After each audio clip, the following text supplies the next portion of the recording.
ತುಮಕೂರಿನಲ್ಲಿ ಮತ್ತೆ ಅನ್ನದಾತರ ಆಕ್ರೋಶ ಧಗಧಗಿಸ್ತಾ ಇದೆ. ಲಿಂಕ್ ಕೆನಾಲ್ ಕಾಮಗಾರಿಯನ್ನ ವಿರೋಧಿಸಿ ಹೋರಾಟದ ಕಹಳೆ ಮೊಳಗಿಸಿದ್ದಾರೆ. ನೀವಾ ನಾವಾ ನೋಡೇ ಬಿಡೋಣ ಅಂತ ಸರ್ಕಾರಕ್ಕೆ ತೊಡೆ ತಟ್ಟಿ ನಿಂತಿದ್ದಾರೆ.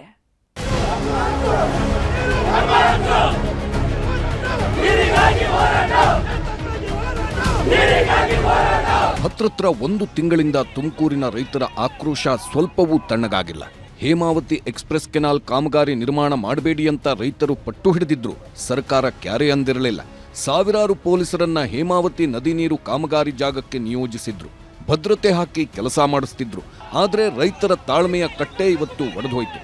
ತುಮಕೂರಿನ ಗುಬ್ಬಿಯ ಸಂಕಾಪುರದ ಕಾಮಗಾರಿ ಸ್ಥಳಕ್ಕೆ ತೆರಳಲು ಪ್ರತಿಭಟನಾಕಾರರ ದಂಡು ರೆಡಿಯಾಯಿತು. ಆದರೆ ಜಿಲ್ಲಾಡಳಿತ ಸೆಕ್ಷನ್ 144 ಜಾರಿ ಮಾಡಿದ್ದರಿಂದ ಕಾಮಗಾರಿ ಸ್ಥಳದಲ್ಲಿ ಉದ್ವಿಗ್ನ ಪರಿಸ್ಥಿತಿ ನಿರ್ಮಾಣವಾಯಿತು. ಆಗ ಸಿಡಿದೆದ್ದ ರೈತರು ನಾವಾ ನೀವಾ ನೋಡೇ ಬಿಡೋಣ ಅಂತ ಬೀದಿಗಿಳಿದ್ರು. ರೈತರಿಗೆ ಅನೇಕ ಸಂಘಟನೆಗಳು ಮಠಾಧೀಶರು ಸಾಥ್ ಕೊಟ್ಟಿದ್ರು. ಮೊದಲು ಟ್ರಾಕ್ಟರ್ಗಳ ಮೂಲಕ ರಸ್ತೆಗೆ ಮಣ್ಣನ್ನ ಸುರಿದು ರಸ್ತೆಗೆಲ್ಲ ಅಡ್ಡ ಹಾಕಿದ್ರು.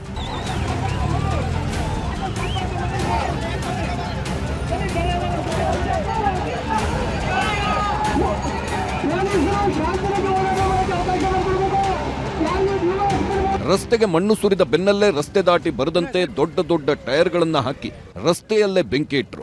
ಸಂಚಾರ ಬಂದ್ ಮಾಡಿಸಿದ್ರು.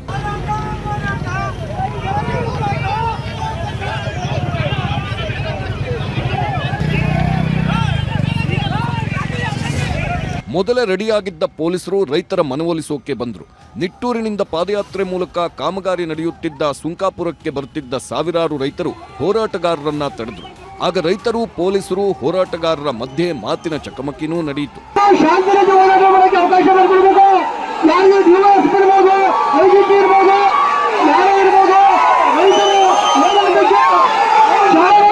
ಪರಿಸ್ಥಿತಿ ಕೈಮೀರ್ತಿದ್ದಂತೆ ಪೊಲೀಸರು ರೈತರನ್ನೆಲ್ಲ ವಶಕ್ಕೆ ಪಡೆದ್ರು. ಆಮೇಲೆ ನಿಟ್ಟೂರು ಬಳಿ ಬಿಡುಗಡೆ ಮಾಡಿ ಮನೆ ಕಡೆ ಹೋಗಿ ಅಂದ್ರು. ಆದ್ರೆ ಕ್ಯಾರೆ ಎನ್ನದ ಸಾವಿರಾರು ರೈತರು ಸುಂಕಾಪುರಕ್ಕೆ ಪಾದಯಾತ್ರೆ ಹೊರಟರು. 10 ಕಾರುಗಳು 100 ಬೈಕ್ಗಳ ಮೂಲಕವೂ ಕಾಮಗಾರಿ ಸ್ಥಳಕ್ಕೆ ಮುತ್ತಿಗೆ ಹಾಕಿದ್ರು.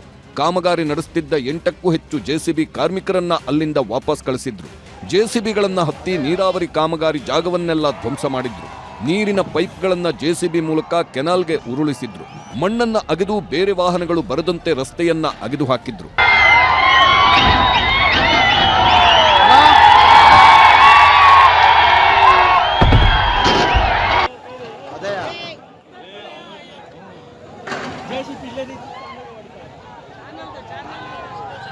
ಸ್ಥಳಕ್ಕೆ ಬಂದ ತುಮಕೂರು ಗ್ರಾಮಾಂತರ ಎಸ್ಪಿ ಅಶೋಕ್ ಕುಮಾರ್ ಅವರನ್ನ ಸುತ್ತುವರೆದು ತಡೆದು ನಿಲ್ಲಿಸಿದ್ರು. ಆಮೇಲೆ ಪೊಲೀಸರಿಗೂ ಘೆರಾವ್ ಹಾಕಿದ್ರು. ಕೊನೆಗೆ ರೈತರನ್ನ ರೊಚ್ಚಿಗೆಬ್ಬಿಸುವುದು ಬೇಡ ಅಂತ ಕಾಮಗಾರಿಯನ್ನೇ ನಿಲ್ಲಿಸಲು ಜಿಲ್ಲಾಧಿಕಾರಿ ಆದೇಶ ಮಾಡಿದ್ಮೇಲೆ ಹೋರಾಟ ನಿಲ್ಲಿಸಿ ರೈತರು ಹೊರಟರು. ಹೋಗೋ ಮುನ್ನ ಕಾಮಗಾರಿ ನಡೆಸಿದ್ರೆ ಸುಮ್ಮನಿರಲ್ಲ ಅಂತ ಸಂದೇಶವನ್ನೂ ಸರ್ಕಾರಕ್ಕೆ ಕಳಿಸಿದ್ರು. ಎಚ್ಡಿಕೆ ಅವಧಿಯಲ್ಲಿ ಹೇಮಾವತಿಯಿಂದ ಹಂಚಿದ್ದು 1288 ಕ್ಯೂಸೆಕ್ ನೀರು. ಇದರಲ್ಲಿ ಗುಬ್ಬಿ, ತುರುವೇಕೆರೆ, ತುಮಕೂರು ಗ್ರಾಮಾಂತರಕ್ಕೆ 900 ಕ್ಯೂಸೆಕ್ ನೀರು, ಕುಣಿಗಲ್ ಕೆರೆ ತುಂಬಿಸಲು ಕೊಟ್ಟಿದ್ದು 398 ಕ್ಯೂಸೆಕ್. ಈಗ ಸದ್ದಿಲ್ಲದೆ ಮಾಗಡಿ, ಕನಕಪುರ, ರಾಮನಗರಕ್ಕೆ ಹರಿಸಲು ಆದೇಶ ಆಗಿದೆ. ಇದಕ್ಕಾಗಿ ಸರ್ಕಾರ 1,000 ಕೋಟಿ ರೂಪಾಯಿ ರಿಲೀಸ್ ಮಾಡಿ ಕಾಮಗಾರಿಗೂ ವೇಗ ಕೊಟ್ಟಿದೆ. ಆದರೆ ಕೆನಾಲ್ ಕಾಮಗಾರಿಯೇ ಅವೈಜ್ಞಾನಿಕ ಅಂತಿರುವ ರೈತರು, ಹೋರಾಟಗಾರರು ಉಪನಾಲೆ ನಿರ್ಮಾಣ ಅಂಥೇಳಿ ಪೈಪ್ಲೈನ್ ಅಳವಡಿಕೆ ಮಾಡುತ್ತಿದ್ದಾರೆ. ಹೀಗಾಗಿ ತಾಂತ್ರಿಕ ಸಮಿತಿ ವರದಿ ಬಹಿರಂಗಪಡಿಸಲು ಪಟ್ಟು ಹಿಡಿದು ಕೂತಿದ್ರು. 20 ದಿನಗಳ ಹಿಂದೆಯೇ ಪ್ರತಿಭಟನೆ ನಿಲ್ಲಿಸಿ ರೈತರ ಬೇಡಿಕೆ ಈಡೇರಿಸ್ತೀನಿ ಅಂತ ಹೇಳಿ ಡಿಕೆ ಶಿವಕುಮಾರ್ ಮನವೊಲಿಸಿದ್ರಂತೆ. ಆಮೇಲೆ ಪೊಲೀಸ್ ಭದ್ರತೆ ಹಾಕಿ ಕೆಲಸ ಶುರು ಮಾಡಿ ಈಗ ಪೊಲೀಸರನ್ನ ಬಿಟ್ಟು ನಮ್ಮನ್ನ ಕೆರಳಿಸಿದ್ದಾರೆ ಅನ್ನೋದು ನೇರ ಆರೋಪ. ಹೇಮಾವತಿ ನೀರನ್ನ ಕುಣಿಗಲ್ ಮತ್ತು ಮಾಗಡಿಗೆ ಹರಿಸೋದಕ್ಕೆ ಡಿಕೆ ಶಿವಕುಮಾರ್ ನಿರ್ಧಾರ ಮಾಡಿದ್ದಾರೆ. ಇದು ಅವರ ಕಮಿಟ್ಮೆಂಟ್ ಅಂತ ಮಾಗಡಿ ಶಾಸಕ ಬಾಲಕೃಷ್ಣನೇ ಹೇಳಿಕೆ ಕೊಟ್ರು. ಆದ್ರೆ ಮಾಗಡಿ, ಕುಣಿಗಲ್ ಜೊತೆ ರಾಮನಗರ, ಕನಕಪುರಕ್ಕೂ ನೀರು ಹರಿಸ್ತಾರೆ.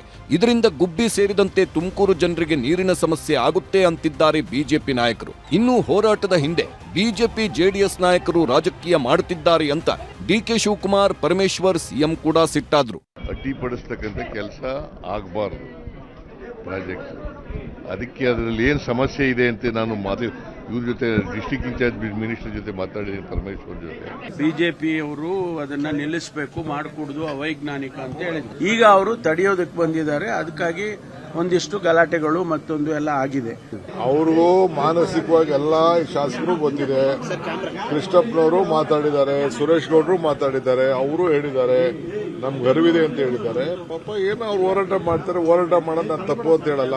ಹೇಮಾವತಿ ನದಿ ನೀರು ಹಂಚಿಕೆ ವಿಷಯದಲ್ಲಿ ಸಣ್ಣ ಸಮರ ಶುರುವಾಗಿದೆ. ಸರ್ಕಾರ ಸಚಿವರುಗಳು ರೈತರ ಮನವೊಲಿಸಿ ಮಾತುಕತೆ ಮೂಲಕ ಬಗೆಹರಿಸುವ ಕೆಲಸ ಮಾಡ್ತಿಲ್ಲ. ಕಾಮಗಾರಿ ನಿಲ್ಲಿಸಿ ಅಂತ ರೈತರು ಪಟ್ಟು ಬಿಡ್ತಿಲ್ಲ. ಸದ್ಯಕ್ಕೆ ಹೇಮಾವತಿ ಕಾಮಗಾರಿ ವಿಷಯದಲ್ಲಿ ತುಮಕೂರು ಬೂದಿ ಮುಚ್ಚಿದ ಕೆಂಡದಂತಾಗಿರುವುದು ದುರಂತ. ವಿಠಲ್ ಕುಮಾರ್, ನ್ಯೂಸ್ 18, ತುಮಕೂರು.